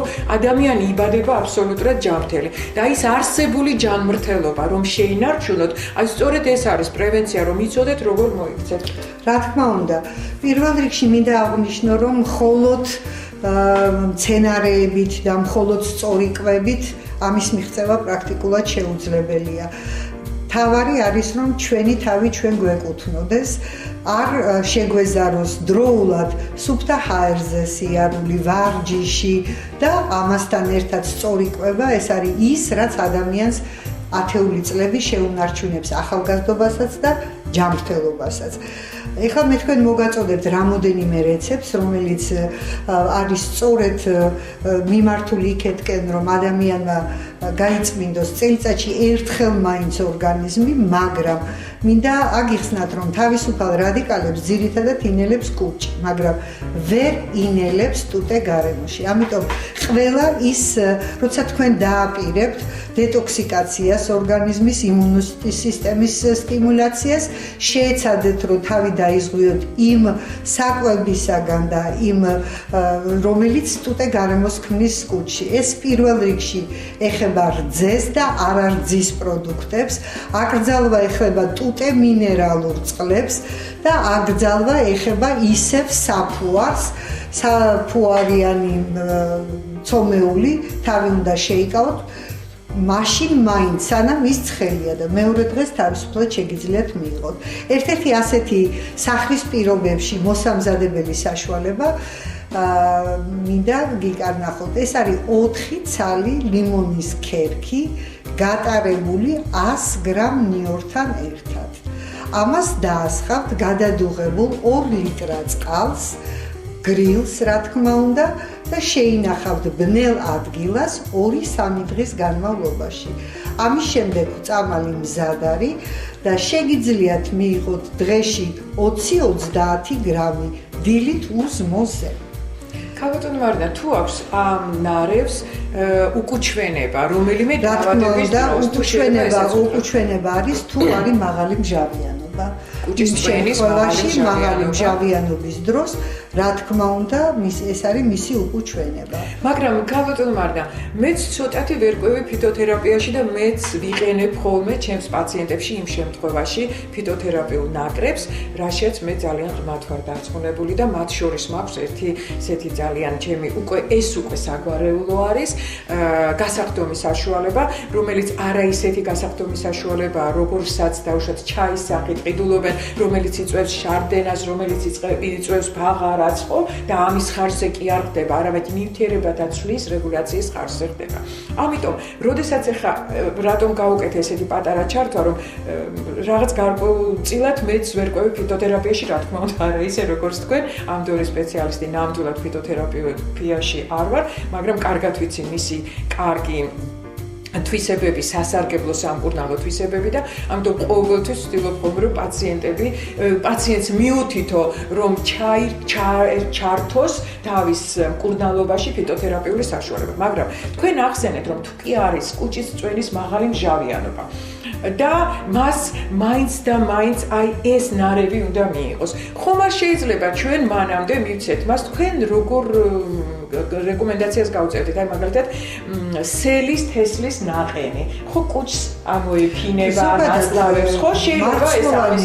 რა თქმა უნდა, ნაყენი რომ დავქვათ, დავაცხადოთ წყალი, შესაძლოა მივიღოთ რაღაც გარკვეულწილად რომ მოიხსნათ რაღაც დროები. სხვა დეტოქსიკაციული საშუალებაც არსებობს, რომელიც მაღალი მჟავიანობით პაციენტს რა თქმა უნდა. ой, რა კარგია, ძალიან დიდი მადლობა. ნამდვილად გაიხარდება კიდევ ერთი ესეთი ნაკრები, რომელიც მინდა გასწავლოთ, ეს არის 100 გრამი სტაფილოს წვენი, 100 გრამი ჭარხლის წვენი და 1 ჩაის ჭიქა, ანუ 100 გრამი თაფლი. ეს ყველაფერი ერთად იხსნება 150 გრამ არაყში. დაახურავთ, შეინახავთ სიბნელეში. 1 კვირის განმავლობაში, 1 კვირის შემდეგ წამალი მზად არის და შეგიძლიათ მიიღოთ დღეში ერთხელ მხოლოდ 20 გრამი, იმდენად, რამდენადაც შეიცავს არაყს. თუ კი ვინმესთვის ამ შემთხვევაში არაყი, თუმცა კი არც ეთყობა იქ გრადუსები ძალიან იკლებს და საბოლოო ჯამში სადღაც 20 გრადუსამდე ჩამოდის. თუ ეს სპირტის შემცველობა 20 გრადუსი ვიღაცისთვის არასასიამოვნოა, შეგიძლიათ დავუშვათ 20 გრამი განეიტრალოთ 20 გრამ წყალში, გადადუღებულ წყალში, ამით სამკურნალო თვისება არ იცვლება მხოლოდ ალკოგოლის შემცველობა და პროცენტული შემცველობა აი ამ წამალში. ამას რა შემთხვევაში ვიღებთ? ესეც როგორც დეტოქსიკაციური საშუალება, საჭმლის მომნელებელი სისტემის, ღვიძლის, აუმჯობესდება ამის ფონზე სინთეზი, ვიტამინების სინთეზი და ფუნქცია ზოგადად საჭმლის მომნელებელი სისტემის. და კუჭის წვენის მჟავიანობაზე არ მოქმედებს, აბსოლუტურად არ მოქმედებს, ერთნაირად სასარგებლოა არა მხოლოდ გასტრიტების დროს, ხოლეცისტიტების დროს, პანკრეატიტების, თავისუფლად შეუძლია წყლოვანი დაავადების დროს, არავითარი მნიშვნელობა არა. პირიქით, მისი იმის გამო, რომ აქ არის ალკოგოლის გარკვეული პროცენტული შემცველობა, წყლოვანი დაავადების დროს განსაკუთრებით მნიშვნელოვანია იმ ბაქტერიების გამო, რომელიც ჩნდება ჰელიკობაქტერიები, რომელიც მეორადად უკვე წყლოვან დაავადებებს იწვევს. ეს არ შეეხება ბოსტნეულს, მაგრამ რაც შეეხება მცენარეებს, მინდა გითხრათ, რომ საქართველო არის სრულიად უნიკალური გეოგრაფიული მდებარეობის ქვეყანა. ჩვენ გვაქვს უდაბნოც, ტროპიკული და სუბტროპიკული ზონაც, რაც გამოარჩევს საქართველოს მთელი მსოფლიოს სამკურნალო ამით არის სწორედ განპირობებული ის, რომ ქართული ფიტოპრეპარატები თავისი თვისებით გაცილებით უფრო მეტ აქტიურ ნივთიერებას შეიცავს, ვიდრე თუნდაც რუსეთში, ბულგარეთში ან ჩინეთში მოყვანილი. ჩვენ გვაქვს უდაბნო, დავით გარეჯის დაახლოებით და ბევრი სხვაც, სადაც მოდის ეკლოვანი სამკურნალო მცენარეები. ერთ-ერთი ასეთი მცენარე არის ლურჯი ეკალი, რომელიც გამოიყენება ეკლოვანი მცენარე, რომელიც არაჩვეულებრივი ანტიოქსიდანტია. მაგრამ მინდა ასევე შეგახსენოთ, რომ ზოგადად ფიტოთერაპია აწყობილია მრავალპროფილურ მკურნალობაზე და მრავალი სახის მცენარეების გამოყენებაზე. მაგრამ არის შემთხვევები, როდესაც მხოლოდ ერთი სახის მცენარე შეიძლება გამოვიყენოთ. მე ვფიქრობ, რომ ერთი სახის მცენარის გამოყენება მხოლოდ მწვავე სიტუაციაში მოგცემს გარკვეულ შედეგს, მაგრამ თუ კი უკვე ქრონიკულ დაავადებებზეა ლაპარაკი, რა თქმა უნდა, გამოვიყენოთ ჯობია, თითეული რეცეპტი შეიცავდეს დაახლოებით მინიმუმ 10 სახის მცენარეს მაინც. აქ არის წარმოდგენილი მცენარეები, რომლებიც გამოიყენება საჭმლის მომნელებელი სისტემის დროს. მინდა გითხრათ, რომ ეს არის მცენარეები გიაში, ფუხტარი, ჭინჭარი, დიყი, ფარსმანდუკი, თავშავა, კრაზანა, რაც თავარია კრაზანა, ბალბა, გვირილა მგონი არ მომიწოდებია, მაგრამ გამოიყენება გვირილად საჭმლის მომნელებელი სისტემისთვის, მაგრამ აი სწორედ საქმე იმაშია, რომ ამიტომ უნდა იყოს ეს ყველაფერი ექიმის ხელში და არა ექიმბაშის ხელში. თქვენთვის მარტივი გასაგები რომ იყოს, გეტყვით, რომ ჭინჭარი მიღებულობს მონაწილეობას ერიტროპოეზში და არაჩვეულებრივი საშუალებაა, როგორც ღვიძლის დეტოქსიკაციური საშუალება, მაგრამ ჭინჭრის ხმარება გარკვეულ სიფრთხილესთან არის დაკავშირებული, რაც გულისხმობს იმას, რომ თუ კი ადამიანი არის დაავადებული გულსის ძაღლთა სისტემით, რაც თავისთავად უკავშირდება შემდეგ ტრომბოციტების აგრეგაციას და პროტრომბინის მატებას, ამ შემთხვევაში ჭინჭრის ჩართვა სამკურნალო საშუალებებში, მიუხედავად იმისა, რომ სასარგებლოა, არ შეიძლება. უფრო მარტივად რო შეიძლება, უფრო ხალხური ენით მარტივად გასაგები რომ იყოს, მინდა გითხრათ, რომ ანუ, როდესაც თქვენ მოგაწოდებენ დაუშვათ პრესით ან ტელევიზიით რეცეპტურას რაიმე სამკურნალო საშუალებების ერთობლიობის. ამ შემთხვევაში ბოლომდე ამას ნუენდობით, იმიტომ რომ თითოეულ მართალია სინთეზურ პრეპარატებთან შედარებით, მცენარეს გაცილებით ნაკლები და პრაქტიკულად არ აქვს გვერდითი მოვლენები, მაგრამ არის მცენარები, რომელიც გარკვეული დაავადების დროს უკვე დაავადებულისთვის არ არის მიზან არ შეიძლება რომ მიიღოს. მაგალითად, საჭმლის მომნელებელი სისტემისთვის არაჩვეულებრივი მცენარე არის ბირკავა, რომელიც სხვანაირად აღმოსავლეთ საქართველოში მელაკუდასაც უწოდებენ. აი ეს ბირკავა არაჩვეულებრივი ანტიოქსიდანტია, აქტიურებს ფერმენტებს, არის ნაყდენი საშუალებაც, მაგრამ წარმოიდგინეთ, ეკავა თუ კი ავატყობს აქვს ნაღლის კენჭოვანი დაავადება, რა თქმა უნდა, კატეგორიულად ეკრძალება ნაყდენი საშუალების მიღება და პარალელურად თუ არის მშრალი კოლიტი, იწვევს შეკრულობისაკენ მიდრეკილებას, ამიტომ ამ შემთხვევაში არ გამოიყენება. აქცენტირება მარტო ძირითად დაავადებებზე არ არის სწორი. აუცილებლად უნდა იყოს გათვალისწინებული ყველა თანხლები დაავადება. ამ შემთხვევაში სამკურნალო მცენარე არის აბსოლუტურად შეუცვლელი, ის კომბინაცია უნდა ირჩეოდეს ჩემის ღრმა რწმენით. მაგალითად, ქალბატონმა რუსუდანმა შექმნა, რომელიც უკვე ქართულად გამოდის, რომელიც რეგისტრირებულია ოქსფორდშიც, რუსეთშიც, ეს არის ნაკრები ანტიანთებადი მცენარეების. ამ შემთხვევაში აბსოლუტურად არ აქვს მნიშვნელობა რისი ანთება, ანუ ზოგადად არის ანტიბაქტერიული მოქმედების. ერთნაირად მოქმედებს გრამდადებით და გრამუარყოფითზეც. ამიტომ მარტივი გასაგები რომ იყოს, მაგალითად პენიცილინის დროს არ კითხულობენ რისი ანთება საკვერცხის თუ ფილტვების. არის ანტიანთებადი და კეთდება ანტიანთებადი, მაგრამ ფიტოთერაპიაში არის უამრავი ანტიანთებადი მცენარე, დაწყებული შალფეი, გვირილა, მუხის კერქები, დღესაც ჩვენ კაკლის ნედლი ნაყოფი გვაქვს წარმოდგენილი, მაგრამ შეიძლება ითქვას, რომ კაკალი არის სრულიად უნიკალური მცენარე, რომელიც კვირტიდან დაწყებული, კვირტი, ფოთოლი, ღერო, უღელი, ნაყოფი, ნედლი ნაყოფი და თვითონ კაკლის ქერქიც კი პროსტატიტების დროს ნახარში მზადდება, აბსოლუტურად არაჩვეულებრივი სამკურნალო თვისებას ატარებს. ყველა სხვა შემთხვევაში, რომელიც არ ეხება ქრონიკულ ანთებით დაავადებებს, ვფიქრობ, რომ ფიტოთერაპიული მკურნალობა უნდა ჩატარდეს ექიმის მიერ ძირითადი და თანხლები დაავადებების გათვალისწინებით. ანუ უნდა შეირჩეს ინდივიდუალური მკურნალობა თითოეული ავადმყოფისათვის ცალკე.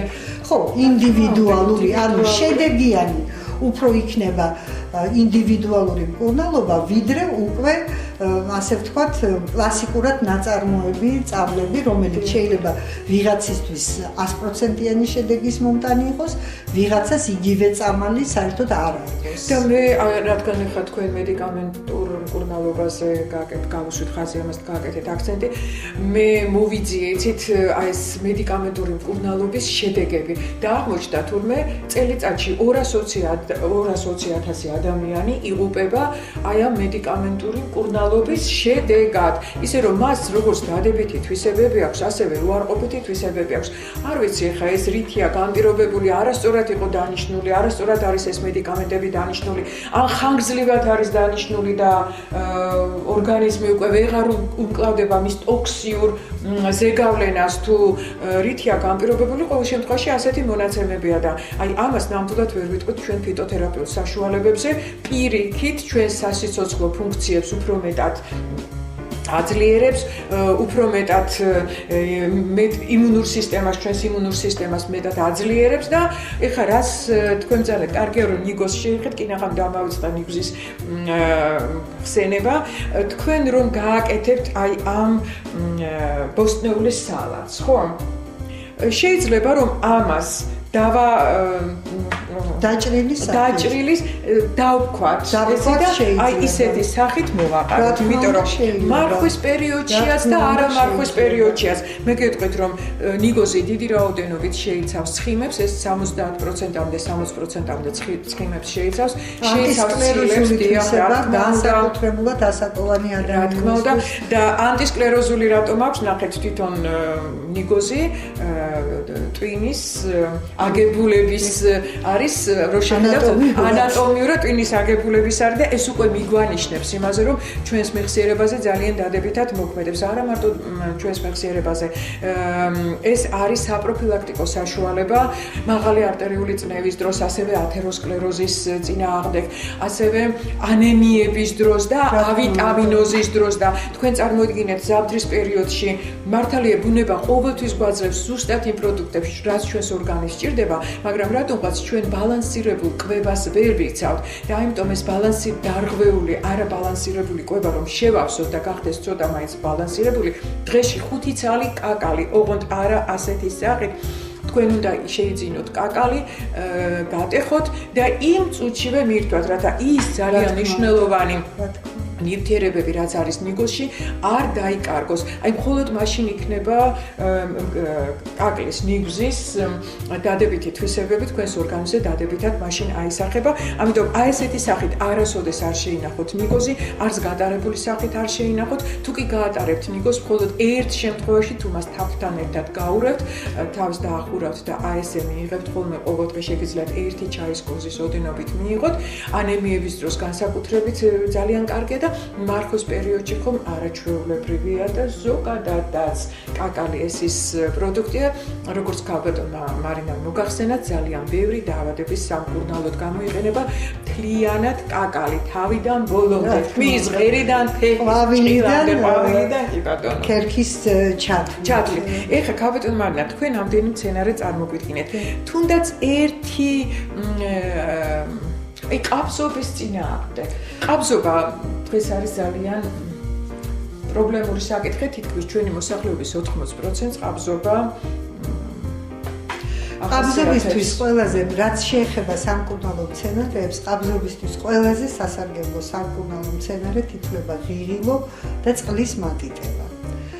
რომელიც აძლიერებს პერისტალტიკას ნაწლავების, აუმჯობესებს ფერმენტატიულ აქტიურობას და შესაბამისად უკვე უწყობს ხელს მკურნალობას, არა ერთჯერადად, არამედ ზოგადად მკურნალობას.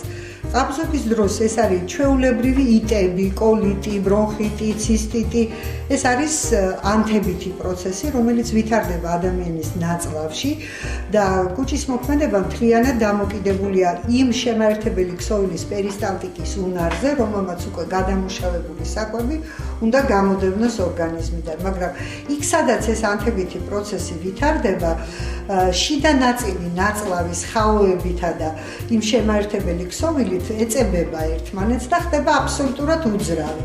ამიტომ კუჭის მოქმედების შეფერხება დაკავშირებულია სწორედ იმასთან, რომ რა სიგრძის ნაწლავი არის დაზიანებული, მსხვილი, წვრილი თუ რა სიგრძის. შესაბამისად, საწყის ეტაპზე ადამიანს კუჭის მოქმედება შეიძლება ჰქონდეს ყოველდღიურად, მაგრამ შეგერხებით, არასრულყოფილად, შემდეგ 2 დღეში ერთხელ, 3 დღეში ერთხელ, რას ვხედავთ კლასიკურ მედიცინაში. ყველაფერი, რაც კლასიკურ მედიცინაში არსებობს, ეს არის საფაღარათო საშუალებები, რომელიც მხოლოდ ათხევადებს უკვე მონელებულ საკვებს და მხოლოდ წნევით გამოდევნის ნაწლავებიდან. რა თქმა უნდა, შემდეგ უკვე იწვევს ატონიას ნაწლავების, შემდეგ ხანგრძლივად მიღება აი ამ საფაღარათო საშუალებების იწვევს ნაწლავის ატონიას, რასაც თანდათანობით უკვე მოყვება გახანგრძლივება პროცესის კუჭის მოქმედების და ამას მერე უკვე მოყვება ვენური ქსელის დაზიანება, გემოროიდალური დაავადების განვითარება, ჭინთვების ფონზე, ანუ ეს არის ურთულესი მექანიზმი, რომლითაც მთავრდება პრაქტიკულად ყველა კოლიტი. პრაქტიკულად. ალბათ მარინა, ხე ერთვებით ხოლმე, იმიტომ არ დამავიწყდეს, მე ეთქობა ნიგოზი დიდი ხანია არ მიხია და მე შინია რომ რაღაც არ დამავიწყდეს და ვცდილობ რომ რაც შეიძლება მეტი ინფორმაცია მივიღო თქვენგან. მივიდა ადამიანი, რომელსაც აქვს ყაბზობა გასტროენტეროლოგთან. რა შვება გასტროენტეროლოგი?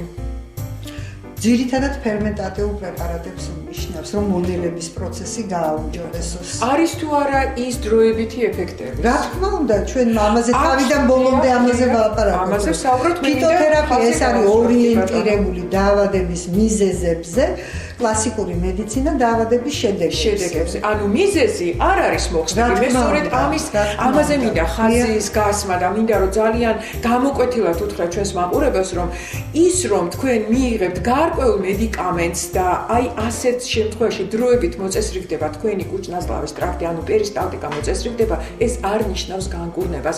ეს არის მხოლოდ და მხოლოდ დროებითი შედეგის მომტანი, იმიტომ რომ მიზეზი ერთჯერადი შედეგი არის, დიახ, მიზეზი სულ სხვა რამეშია, ამიტომ აი მიზეზს მკურნალობს ფიტოთერაპიული საშუალება და უფრო მეცაც გეტყვით.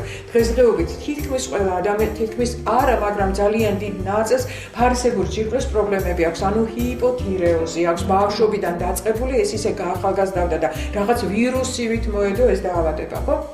და რა ხდება ენდოკრინოლოგიაში? მე არც გასტროენტეროლოგებზე მაქვს საუბარი, არც ენდოკრინოლოგებზე მაქვს საუბარი, მე მაქვს საუბარი ენდოკრინოლოგიაზე, გასტროენტეროლოგიაზე.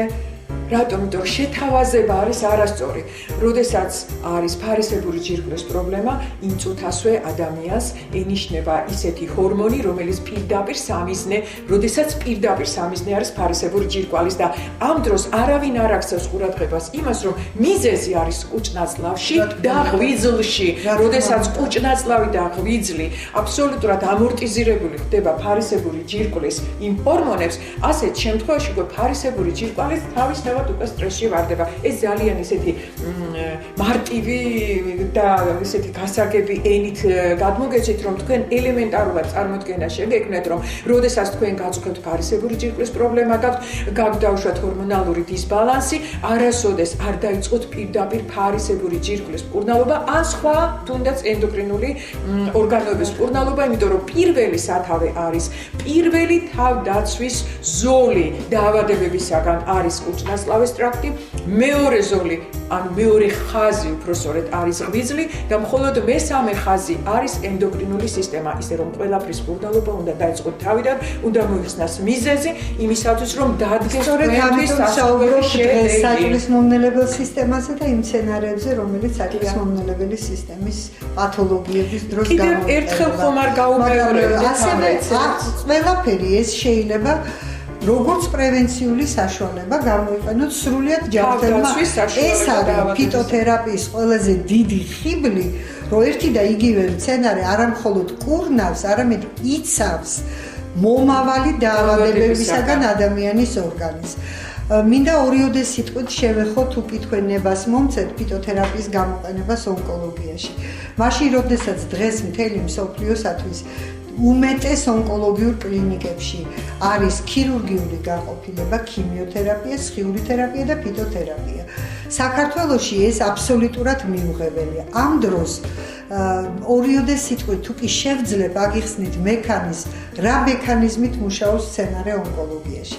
დღეს ყველასათვის ცნობილია, რომ ყოველი ადამიანი ატარებს თავის თავში ონკომარკერს, ანუ კანცეროგენულ ანტიგენებს.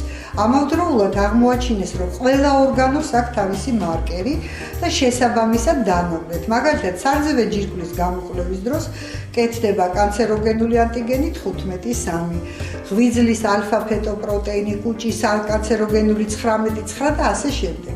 მაგრამ ისმება ძალიან მარტივი კითხვა. თუ კი ეს ანტიგენი არსებობს ჩვენს ორგანიზმში, მაშინ გამოდის, რომ თითოეული ადამიანი უნდა იყოს ონკოდაავადებით ავად, მაგრამ ეს არ ხდება, ხო? ჩვენს ორგანიზმში ამ ანტიგენთან ერთად არსებობს კიდევ რაღაც, რომელიც უშლის ხელს ამ ანტიგენის გააქტიურებას. მეცნიერებამ დაამტკიცა, რომ ნებისმიერი ონკომარკერი წელიწადში 3-ჯერ აქტიურდება ადამიანის ორგანიზმში.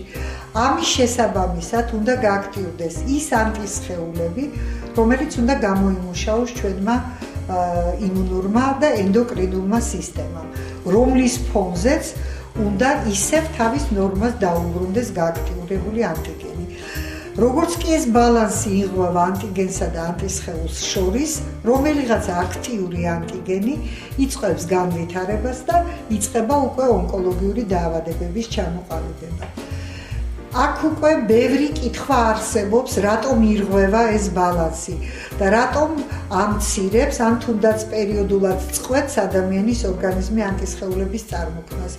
ამის მიზეზი შეიძლება იყოს სტრესები, ამის მიზეზი შეიძლება იყოს დარღვეული იმუნური და ენდოკრინული სისტემის ფუნქცია, ამის მიზეზი არასწორი კვება, უამრავი თავისუფალი რადიკალი ადამიანის ორგანიზმში დაგროვილი და ამავდროულად ძალიან მნიშვნელოვანია დღეს ონკოლოგიაში გენეტიკური ფაქტორიც. როდესაც უკვე ადამიანი საკუთარ ანტიგენთან ერთად ატარებს აბერაციულ, ანუ უკვე გენეტიკაში გააქტიურებულ გენს. ამით იმის თქმა მინდა, რომ ონკომკურნალობა, რომელსაც კლასიკური მედიცინა სთავაზობს, არ ითვალისწინებს დაცვას ადამიანის ორგანიზმის ანტისხეულებისას. რასაც მოყვება ის, რომ ქიმიოთერაპია მოქმედებს ანტიგენზე, დავუშვათ თუ სარძევე ჯირკვლის მარკერი სიმსივნის დროს ნორმა არის 30-ის ქვემოთ, დაავადების დროს ავიდა 100-მდე, შეიძლება 1000-მდეც ავიდეს, ქიმიოთერაპიის შემდეგ ჩამოვიდა ნორმამდე და არის 30.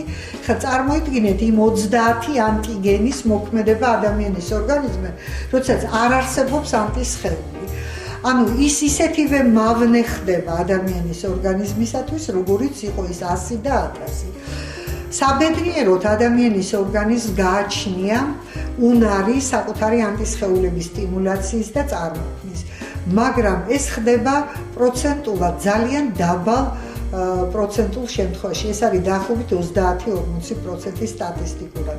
დანარჩენი საკუთარ 60% ავადმყოფები ორგანიზმი ვერ ახერხებს ანტისხეულების რეაბილიტაციას და სიცოცხლის ხანგრძლივობა მთლიანად დაკავშირებულია რამდენ ქიმიოთერაპიის კურსს გაუძლებს მისი ორგანიზმიც. ანუ დამთავრდება ქიმიოთერაპია, გადის გარკვეული დრო, იწყება ანტიგენის გააქტიურება და მისი გადატანა მეტასტაზების სხვადასხვა ორგანოებში, ისევ ქიმიოთერაპია და ასე შემდეგ.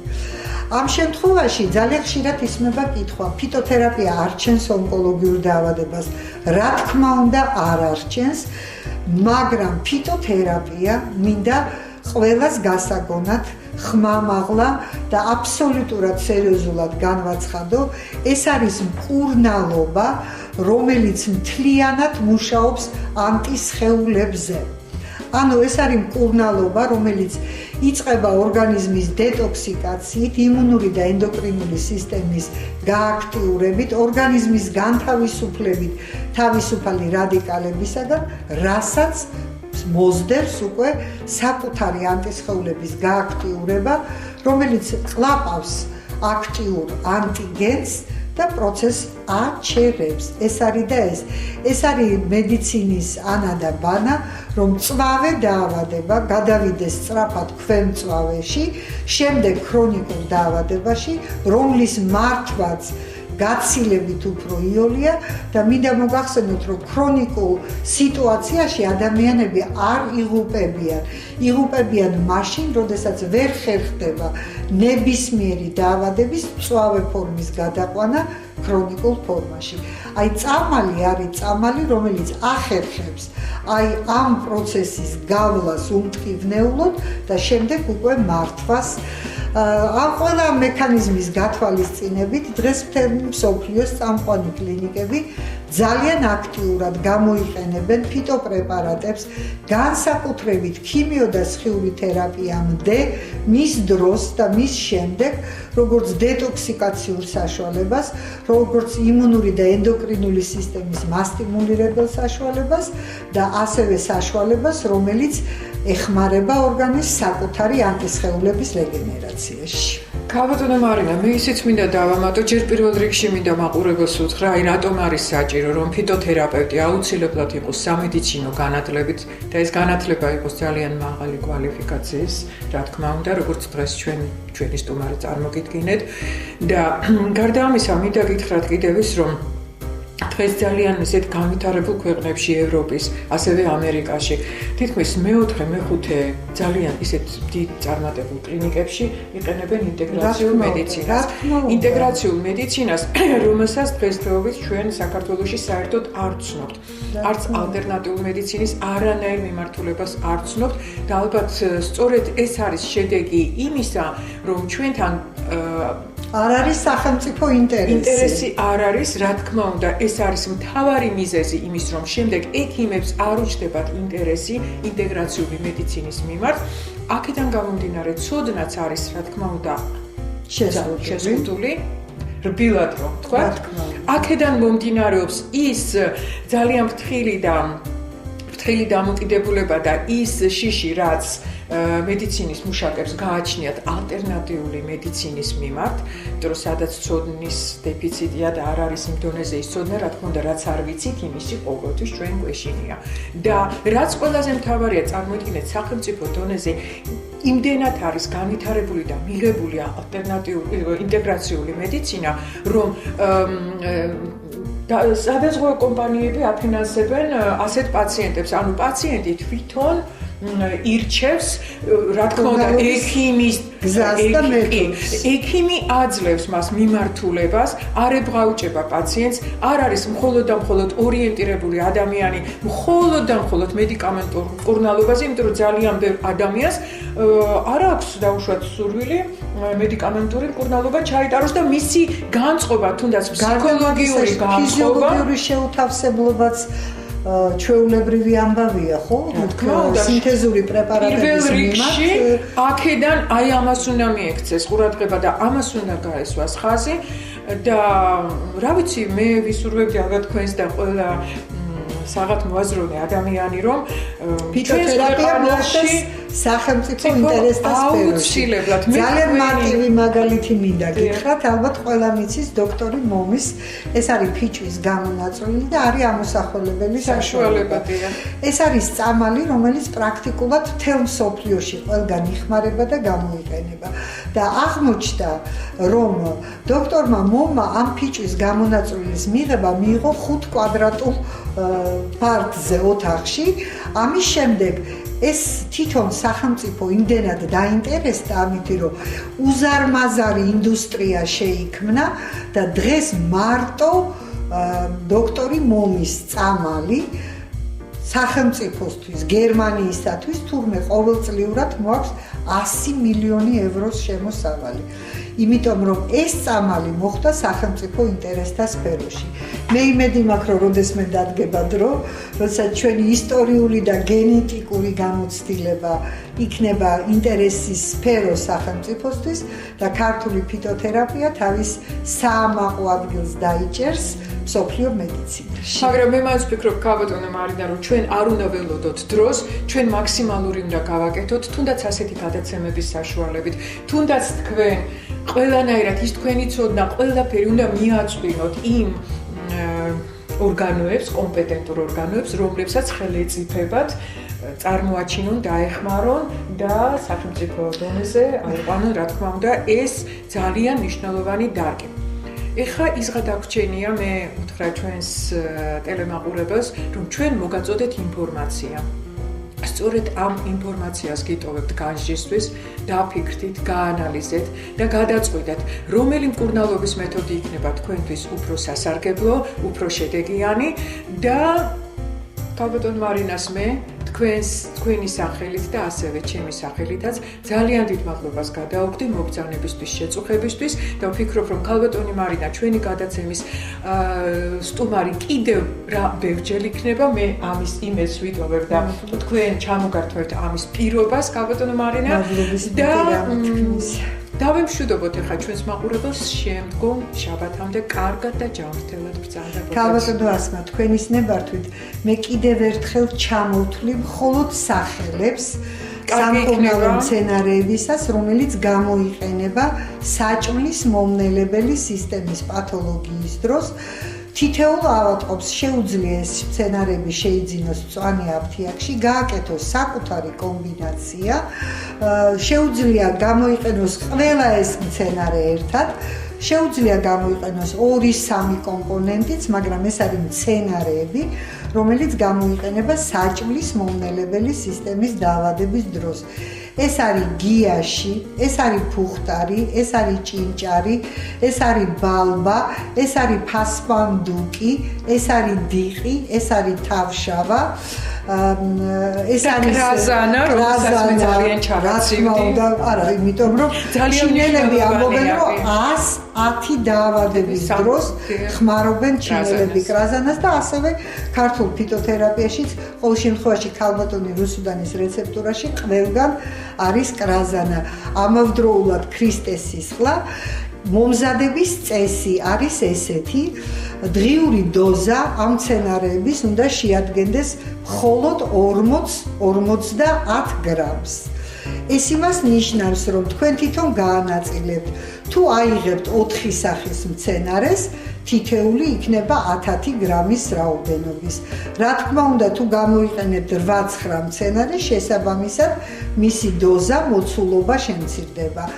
ამ მომზადებულ უკვე 40 გრამ დაუშვათ მშრალ მცენარეს, სახლის პირობებში უმჯობესია წამალი მომზადდეს მომინანქრებულ ჭურჭელში და ორთქლზე, ანუ იღებთ უკვე დაქუცმაცებულ მცენარეებს, 40 გრამ მცენარეზე ასხავთ 600 გრამ წყალს და ადუღებთ ორთქლზე 20-30 წუთი.